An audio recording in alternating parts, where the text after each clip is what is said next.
আসলে নামাজ নিজেই এক ধরনের সুখ ও করুণা।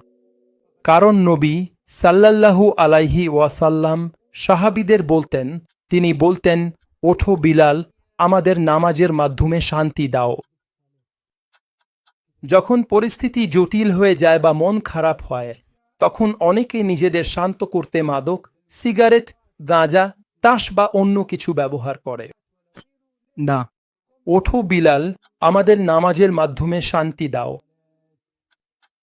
আর যদি মানসিক রোগ বিশেষজ্ঞরা, আশা করি তাদের কেউ কেউ এখন আমাদের কথা শুনছেন, রোগীদের মাদক, মরফিনের ইনজেকশন বা স্নায়ুর ওষুধের বদলে নামাজ পড়ার পরামর্শ দিতেন, তাহলে কতই না ভালো হতো।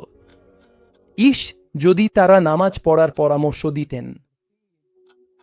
আল্লাহর কসম, যদি তারা নামাজ পড়ার পরামর্শ দিতেন, তাহলে তারা অবাক করা ফলাফল দেখতেন। যখন তুমি শ্রেণীর সবচেয়ে শক্তিশালী মনোরোগ বিশেষজ্ঞ হয়ে ওঠো, তখন কেন হয় এটা? কারণ যারা তোমার কাছে আসে এবং চিকিৎসা চায়, তাদের ওপর এর বিশাল প্রভাব পড়ে।